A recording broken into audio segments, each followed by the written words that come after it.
What's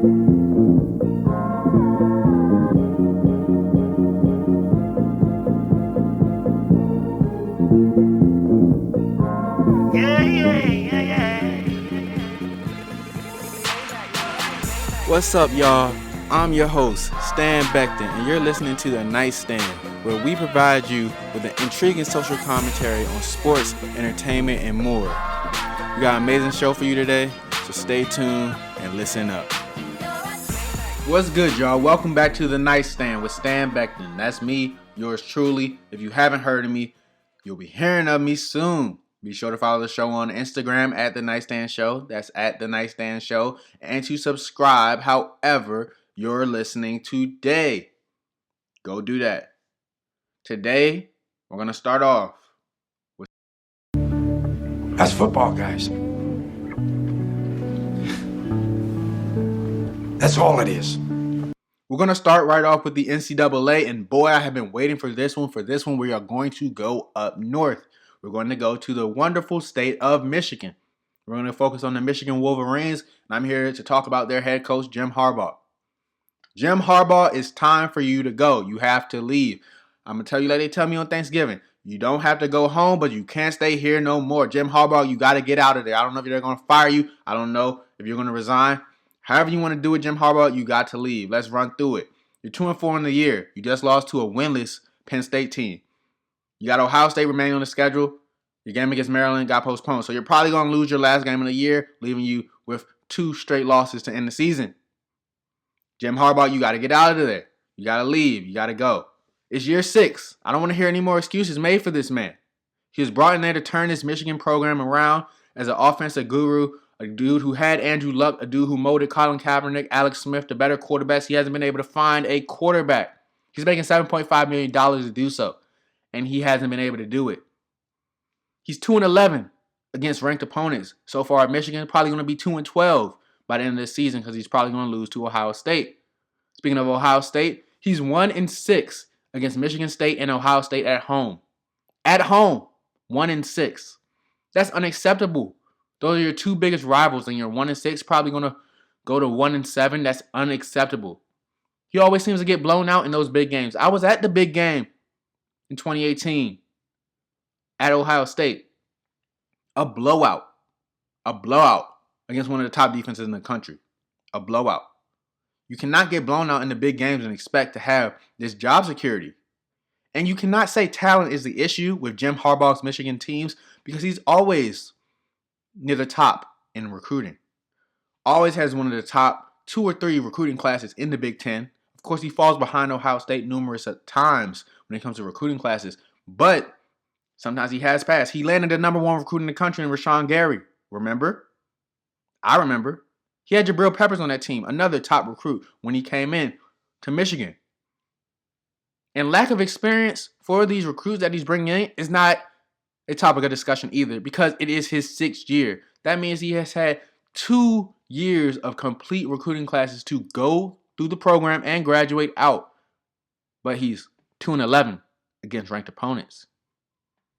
Like I said, Ohio State is still on that schedule. He's probably going to lose his final game of the season. Might be the final loss of his Michigan career. But Jim Harbaugh, it's time for you to go. Now, if I'm Jim Harbaugh personally, I'm not resigning because I got a $10 million buyout. $10 million, I'm going to get that $10 million. So I'm going to let them fire me. However, Michigan, you got to get rid of him. Now, they say who you're going to replace him with. At this point, I don't care. You got to get new blood, fresh blood, anybody, a new face in there at Michigan. Jim Harbaugh, it's time for you to leave. Now moving on up to the NFL. I have a bold prediction to make. And it is about the NFL playoffs. I have a prediction for a certain NFL team that is going to make the playoffs that is not in the playoff hunt right now. They're not, if you look at the standings, they're not in the wild card berth. They're not in the division berth. Who is this team? This team is the Minnesota Vikings. Yes, the team led by Captain Kirk Cousins. I don't believe in Kirk Cousins, but I believe in this Vikings team. in making the playoffs, and let me tell you why. The Vikings right now, they are 5-6. The NFC wildcard spots feature a 7-4 Rams team, a 7-5 Buccaneers team, and a 6-5 Arizona Cardinals team. The Vikings are one game back of the Arizona Cardinals right now.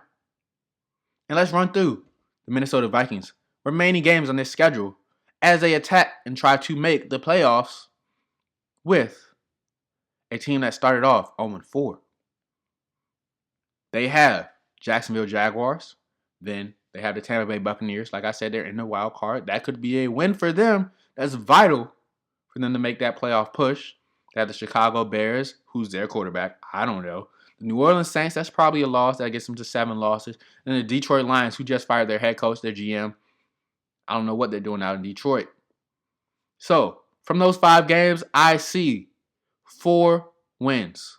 4 wins. Jaguars, Buccaneers, Bears, Lions. They'll probably lose to the Saints, unless they're resting guys. But that's 4 wins. That brings them to 9-7. And I think 9-7 is good enough to get them in that playoff push. Because when it comes to the Vikings entering the wild card, that means a team has to fall out. And let's look at the teams in the wild card right now with 5 losses. First, you have the Tampa Bay Buccaneers. They play the Minnesota Vikings, the Atlanta Falcons, the Lions, and the Falcons again. Now, I think they'll probably lose to the Vikings. That'll get them to 6 losses, but I think they will win out the rest of the games against the Falcons, Lions, and Falcons. Yes, the Falcons are playing better right now, but I think the Bucs will be trying to make the playoffs and doing whatever they got to do to win. So the Bucs will make the playoffs at a 10-6 record. Now you have the Arizona Cardinals, who are 6-5. They play the Rams. That's probably a loss. Then they play the Giants, Eagles, 49ers, Rams again. The Rams are going to be fighting for that NFC West berth. I got the Rams beating the Cardinals. I got the 49ers beating the Cardinals as well. That's 2 losses for the Cardinals right there. And they're facing 2 NFC East teams that are fighting to make the playoffs as well. So they might lose another one of those, especially with Kyler Murray's injured shoulder. So the Cardinals are going to miss the playoffs. The Minnesota Vikings will make the playoffs. You heard it here first on the Nightstand. The Minnesota Vikings will make a late playoff push and secure that 7th seed in the NFC wildcard race. Now I just want to thank you for listening to another episode of the Nightstand with Stan Becton. That's me, yours truly. Be sure to follow the show on Instagram at The Nightstand Show and to subscribe however you're listening today. Be sure to tune in later this week as we give you an exclusive boxing preview episode for this week's big time fight. Always tune in and just know that The Nightstand is your favorite show.